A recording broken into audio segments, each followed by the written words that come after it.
Bon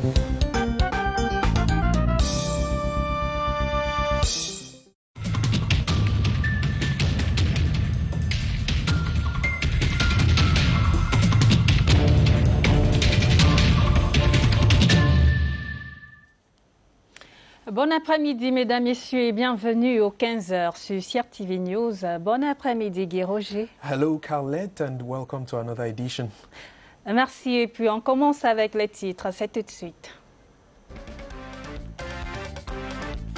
Fête du travail sans parade demain 1er mai. La décision des pouvoirs publics liée au Covid-19 vise à protéger les citoyens. Ambiance générale est plutôt morose, constat dans plusieurs secteurs d'activité dans ce journal. Meanwhile, stakeholders of the Cameroon Civil Aviation Authority have brainstormed on ways to keep airports safe. The exercise took place during a one-day seminar at the National Civil Aviation Security Committee in Yaoundé. Et puis en sport, Coton Sport affrontera ASC Jaraf FC du Sénégal en quart de finale de la Coupe de la CAF.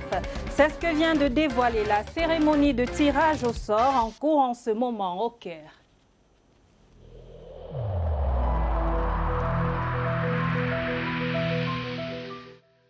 Je vous exhorte de nouveau à porter vos masques, à vous laver régulièrement les mains et à faire appel à un médecin ou à tout autre personnel de santé au cas où des symptômes apparaissent.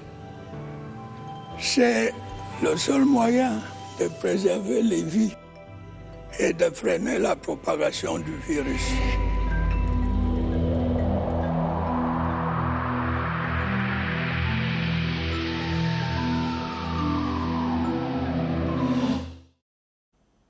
Welcome back. Workers in Cameroon are gearing up to celebrate the 135th edition of the International Labour Day. This year's theme centers around the world of work and COVID-19 pandemic, the origin and the evolution of the May 1st celebrations in this report by Joyce Tata. In 1889, the International Socialist Conference declared, in observance of the Haymarket Affair, May 1 would be an international holiday for labor, now known in many places as International Workers' Day. They adopted the resolution for a great international demonstration in support of working-class demands in the U.S. for the 8-hour day. The yearly occasion constitutes a national tribute to the contributions workers have made to the strength, prosperity, and well-being of their various countries. In its 135th edition in Cameroon, workers will have to celebrate while observing barrier measures against the COVID-19 pandemic to avoid contamination.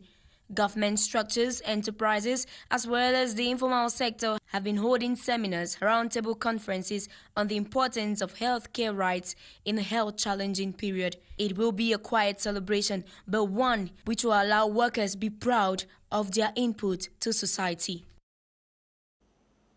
Still in Labour Day, celebrations around the 135th edition of the International Labour Day will be celebrated in Cameroon without the usual effervescence. However, workers intend to organize, or workers and organizations intend to organize educative talks and discussions centered around working conditions, as you tell us, Yves Fomuso, in this report. While there is less to celebrate this Labour Day on account of the economic havoc wreaked by COVID-19, yet enterprises understand the relevance of holding talks to discuss job security. We give these educative talks at the regional levels, at the branches. We have also encouraged each branch to organize such talks. We have different topics that are handling, and even on issues concerning directly this pandemic, the COVID-19. At the National Employment Fund, the management is giving preference to health campaigns. The head office here, yesterday we had a seminar on on diseases related to digestion, on feeding, things like diabetes and high blood. Enterprises and all institutions in Cameroon, in the absence of the usual fanfare, will simply reflect on how organizations can contribute to build a fairer, securer, and much better and empathetic world for the working class. We now talk civil aviation as stakeholders of the Cameroon Civil Aviation Authority have brainstormed on ways to make airports safer. The exercise took place during a one-day seminar organized at the National Civil Aviation Security Committee in Yaoundé. The exercise was chaired by Transport Minister himself. Here now is an excerpt of the Director General of the Civil Authority selected by Romeo Kemnye for this newscast. Cameroon's civil aviation sector has been hit hard by COVID-19 in 3 cases. Lately, though, it is gradually picking up. In this first ordinary session of the National Civil Aviation Security Committee meeting for 2021, stakeholders are brainstorming on the safety of different airports in Cameroon. They also intend laying emphasis on internal regulations of the sector, given that experts from the International Civil Aviation Organization will soon be in the country for auditing. We are not just waiting for the audit, but we are putting the measure in place to have a safe air transport. But of course, together within that committee, we'll try to see what are the loops and how we can correct them. And one big correction is try to adapt to the new threats in civil aviation. Presiding over the workshop, Transport Minister Ernest Ngala Bibehemassena challenged participants to make good use of skills acquired. He revealed that government has embarked on the rehabilitation of access routes and other related projects at the Yaoundé, Douala, Garoua and Marwa Airport. This with the aid of the World Bank. The one-day seminar was marked by a series of presentations and recommendations. Fête du travail sans parade demain 1er mai au Cameroun. La décision des pouvoirs publics liée au Covid-19 vise à protéger les citoyens. L'ambiance est plutôt morose, constat fait par notre reporter dans plusieurs secteurs d'activité, Victor Lema. Dans cet atelier de couture, la lecture est ce qui occupe ces travailleurs à quelques heures du 1er mai, fête du travail. Le Covid-19 a fortement grippé l'activité, pas de commande en vue. Le 1er mai cette année, vraiment, ça n'a pas été. Avec le Covid qui est là dehors, là, il n'y a vraiment pas eu de pression, pas d'influence cette année-ci. Les machines tournent au ralenti, les employés se retournent les pouces et comme bonus, pas d'électricité. Non seulement cette année, il n'y a pas eu de travail. Et même la lumière, même ça nous dérange. Depuis le matin, nous n'avons pas de lumière. Pour les croyants, seul Dieu pourra recoudre cette déchirure du tissu économique causée par ce virus. Et pour la deuxième fois donc, pour la deuxième année consécutive, la fête du travail se fera sans défilé. Au Cameroun, le coronavirus qui sévit oblige les entreprises à des cérémonies sobres dans le strict respect des mesures barrières. Maïmouna Mohamedou Nadia. Deuxième année consécutive que le Cameroun célèbre la fête internationale du travail sans face ni solennité du fait de la pandémie à coronavirus. Les activités sont limitées au plus essentiel, ce qui ne réjouit pas toujours les travailleurs. Au Fonds national de l'emploi, par exemple, des activités sont prévues en interne pour marquer la célébration. Compte tenu de la pandémie, le FNE n'organisera pas ces journées découvertes emploi, ainsi que la mini-bourse d'emploi, la mini-bourse de l'emploi comme à l'habitude. Cette année, nous avons organisé en interne des conférences sur la pandémie, des conférences sur la nutrition et les maladies métaboliques pour une meilleure santé des travailleurs. Les commémorations publiques annulées certes, l'idée reste la même dans les entreprises. Le Covid-19 a changé les habitudes, mais pas les esprits des travailleurs. Dans l'actualité ce vendredi, le ministre des Transports, Jean-Ernest Massena Ngale Bibé, a présidé la première session ordinaire du Comité national de sûreté de l'aviation civile pour le compte de l'exercice 2021. La session avait pour but d'améliorer le niveau de sûreté et de sécurité dans les aéroports du Cameroun face à la pandémie actuelle. Le compte rendu de Christelle Fouda. La première session ordinaire du Comité national de sûreté de l'aviation civile au Cameroun, exercice 2021, a permis de faire un état des lieux de ces secteurs négativement impactés depuis l'avènement du Covid-19. Le secteur de l'aviation civile se porte bien malgré le Covid-19. Le gouvernement a pris un certain nombre de mesures importantes. Ces mesures sont appliquées et font qu'au niveau de nos aéroports, des compagnies, on n'a pas de crainte particulière. Arrimer les aéroports camerounais aux standards internationaux, un impératif tributaire du Programme national de sûreté de l'aviation civile en cours de révision. Notre système est régulièrement audité. Les questions ici avec le Comité national de sûreté de préparer cet audit et notamment de réviser le Programme national de sûreté qui assigne à chaque responsable ses missions pour la mise en œuvre des mesures de sûreté. Session ordinaire du Comité national de sûreté dont les recommandations contribueront à l'amélioration du niveau de sûreté et de sécurité des aéroports dont est garante l'aviation civile camerounaise. The ranking of colleges for the 2019-2020 academic year has been made public. Jean Tabi College emerged first of that list with 99.7%. Personnel of that school have received congratulations and awards in a ceremony that took place today on the school campus. Jamila Kadzalat Adamu has details in this report.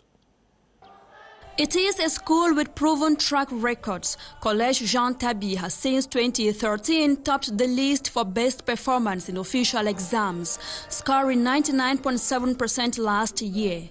Sharing the secrets to this success, the school authorities say planning for the school year well ahead of time works the magic. At the moment, 5 months before the next school year resumes, they have begun planning already. If the administration plays a pivotal role in the school's excellent results, the teaching staff gets a pat on the back for this success. Rewarding teachers for an excellent scorecard is another way the school triggers success. This year, 20 of them were rewarded, and this encourages them to do more, they say. The other success ingredient is the fact that parents and the school administration are allies. It puts them on the same page with the students' brilliant performance at the end of the year. Sister Anastasie Bekono, the college is determined to stay at the top this year, aiming for a 100% success rate in exams organized by the Baccalaureate Board.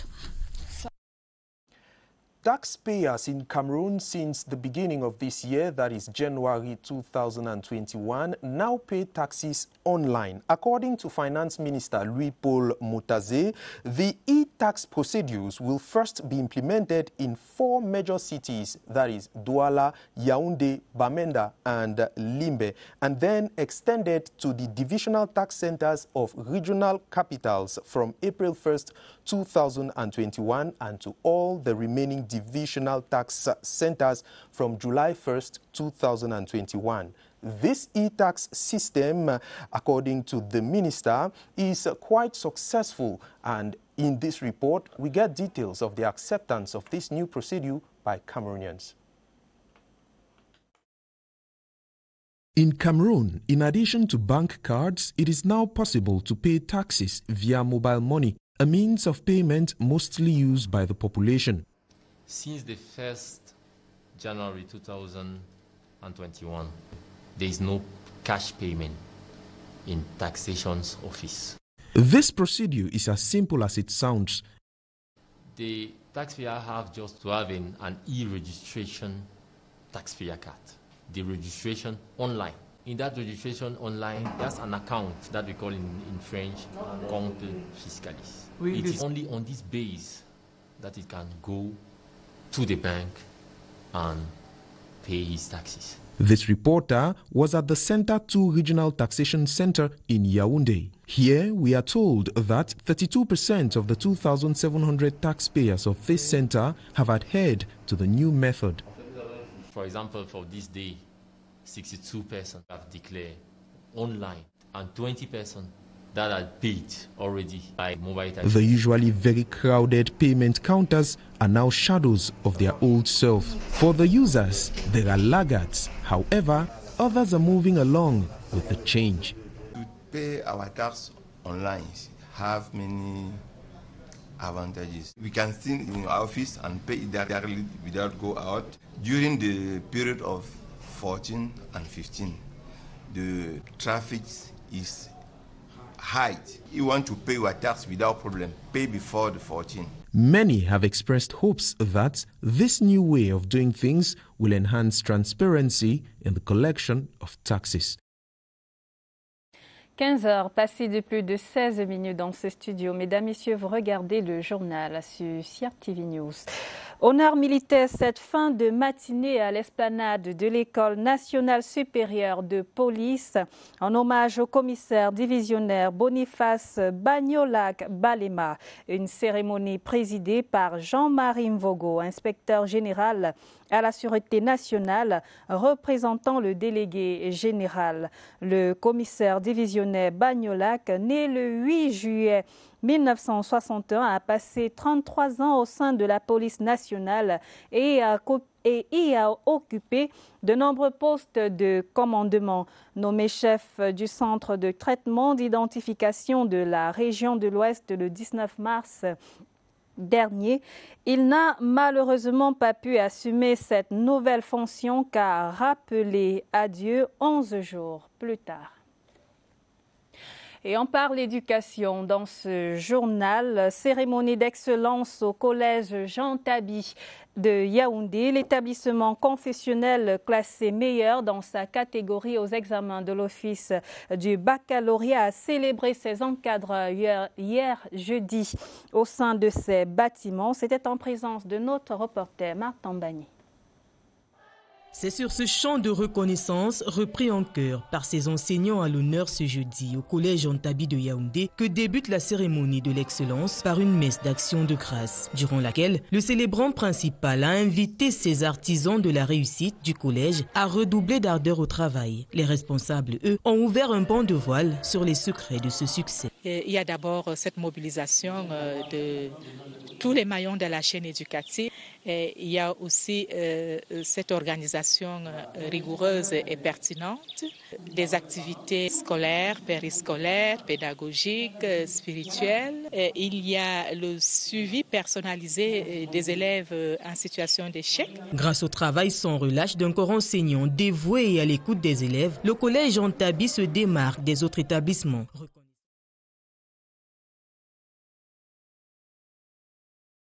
Rendre un hommage bien mérité à ces seigneurs de la Craie en leur remettant officiellement des lettres de félicitations. C'est une grande joie d'être honoré ainsi. Ça nous permet de comprendre que les efforts que nous avons fournis au quotidien sont reconnus et on a envie tout simplement de dire qu'on va aller de l'avant. Avec un taux de réussite de 99,77%, malgré la pandémie de coronavirus, l'établissement a su faire preuve de résilience pour se maintenir au sommet. En culture, ce 30 avril est journée internationale du jazz. La 10e édition se célèbre sous le thème « Art, culture et patrimoine, un levier pour construire l'Afrique que nous voulons ». Voici les grands axes de la célébration expliqués par le directeur du bureau régional UNESCO Afrique centrale, Salak Khaled, est au micro de Daoud Moulion. C'est aussi l'occasion de promouvoir la résilience des artistes comme messagers de la paix. Comment faire de la culture un message de la paix à travers ces artistes? Il faut les soutenir, et surtout pendant cette période de pandémie où ils étaient les plus touchés par la crise sanitaire. Alors l'UNESCO travaille aussi avec les artistes pour promouvoir leur résilience financière à travers des accords que l'UNESCO vient de signer avec l'Union des crédits allemande, le SBFIC, pour exactement créer ce contexte de crédit financier, de résilience financière pour les artistes ici au Cameroun et un projet qu'on espère étendre sur toute la sous-région de l'Afrique centrale. Et en rapport avec la journée internationale du jazz, un concert musical sera diffusé sur la page Facebook de CRTV Web. Et dans la suite de l'agenda culturel du week-end, l'artiste Blick Bassi est annoncé à l'IFC de Yaoundé ce week-end. Ce vendredi également, les artistes X Maléa annoncent la sortie de leur nouvel album. Amina Abiba déroule l'agenda culturel du week-end. C'est un week-end tout feu tout flamme qui s'annonce. Le jazz à l'honneur. D'ailleurs, l'UNESCO a annoncé que la 10e édition de la Journée internationale du jazz sera célébrée à travers l'Afrique ce 30 avril avec la participation de 6 pays de l'Afrique centrale. À cette occasion, CRTV Web offre un concert de jazz sur sa page Facebook tous les soirs dès aujourd'hui jusqu'à dimanche prochain.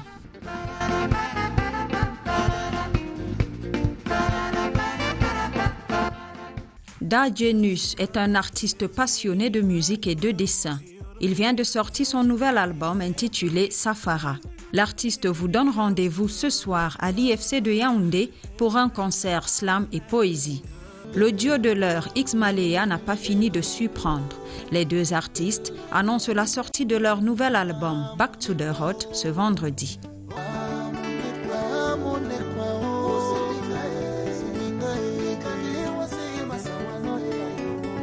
C'est vrai qu'il commence ce soir par Douala, mais Blick Bassi n'a pas oublié son public de la belle Angola.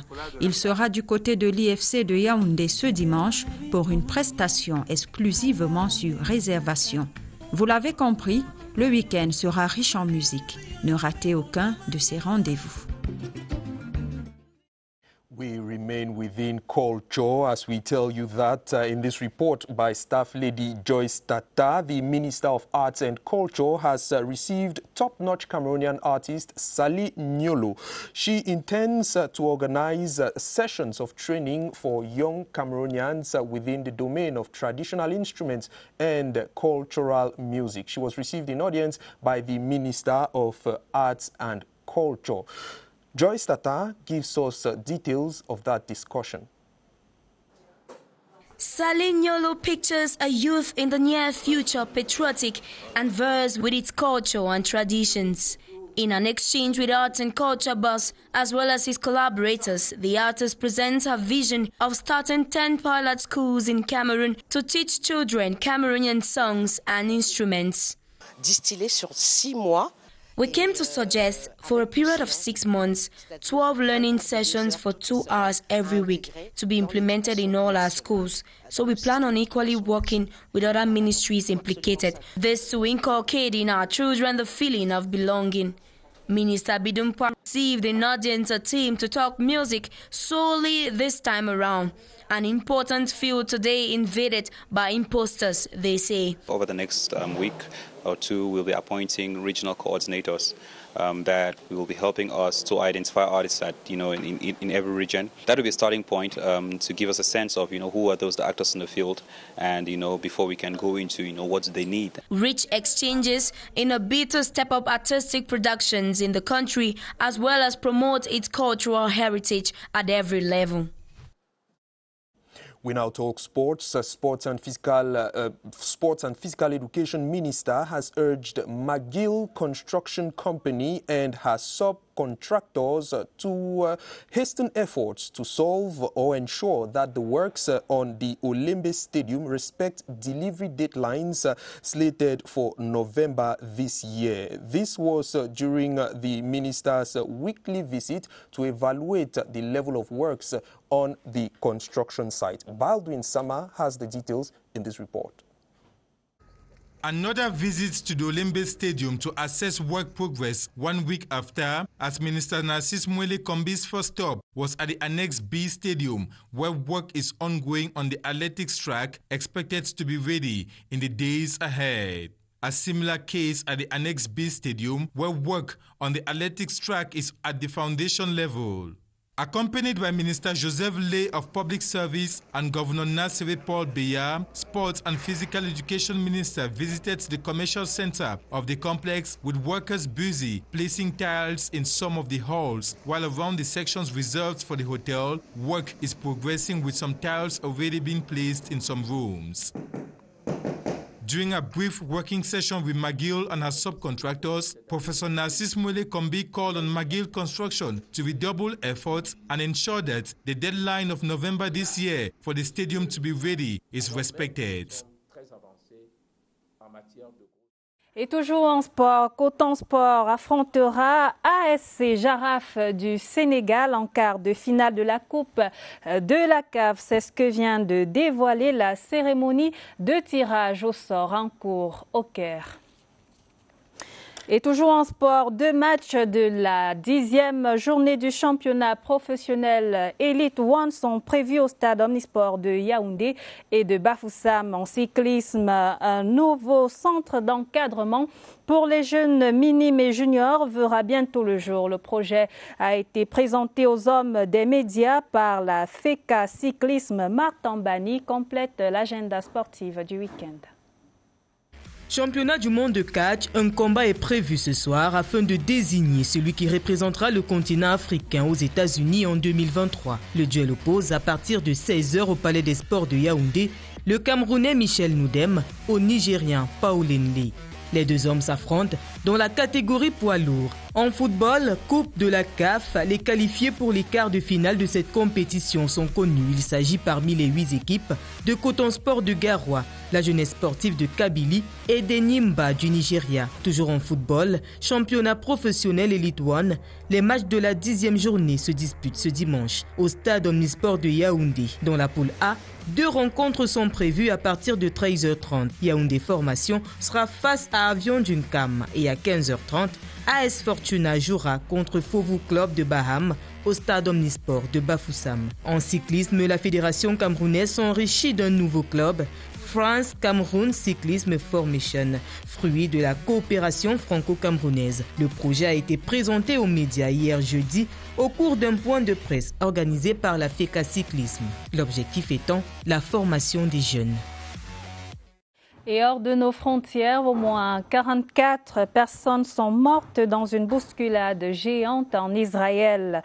La catastrophe est survenue lors d'un pèlerinage juif orthodoxe au mont Méron. Dans le nord du pays, il s'agit de l'une des plus graves catastrophes de l'histoire du pays, selon le Premier ministre Benjamin Netanyahou, arrivé sur les lieux du drame, aussitôt informé. Des dizaines de milliers de juifs ultra-orthodoxes s'étaient rassemblés dans ce pèlerinage organisé chaque année par des responsables de leur communauté. Mais alors, jusqu'ici, les circonstances exactes du drame ne sont pas établies. Et la suite de la page étrangère avec Guy Roger. Of course, we take you to Kenya, where the Kenyan government says it has told the UN Refugee Council or agency that it will close 2 refugee camps hosting more than 400 people. That will be done by June 30th. The announcement by the Interior Ministry Thursday followed a meeting between Kenyan President Uhuru Kenyatta and UN Commissioner for Refugees Filippo Grandi about the status of Dadaab and Kakuma camps. Gladys Asu has the details in this report. Kenya says it has formally communicated to the UN Refugee Agency that it will close the Dadaab and Kakuma refugee camps on June 30, 2022. Interior Minister Fred Matiang'i made the announcement after meeting the UN High Commissioner for Refugees, Filippo Grandi, on Thursday. Mr. Matiang'i said a team of officials from the government of Kenya and the UNHCR will fast-track the process set to begin on May 5 next year. The latest roadmap includes voluntary repatriation or issuing of free work or residence permits for refugees from the East African community. The government, in March, gave the UN a 2-week ultimatum to come up with a roadmap for the closure of the 2 camps, which host more than 400,000 refugees, mostly from Somalia, South Sudan, and the Democratic Republic of Congo.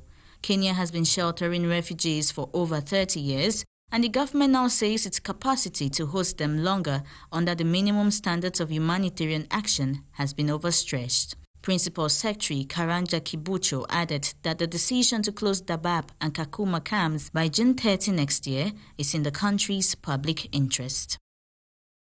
Gladys Sassou, que vous retrouverez tout à l'heure pour le journal international sur CRTV News, c'est à 16h. Fin de cette édition d'information, mesdames, messieurs. Merci pour votre aimable attention. Guy Roger, nous revenons à 17h pour Cameroun Today. Of course, with much pleasure.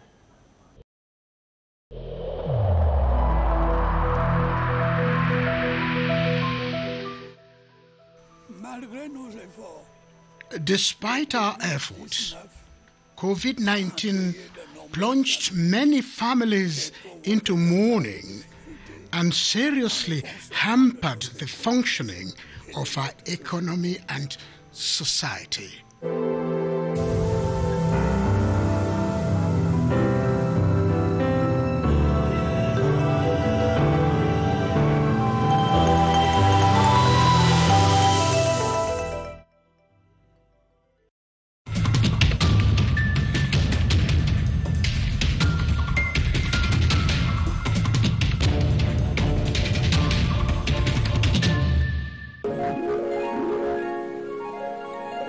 CRTV News, ici, toute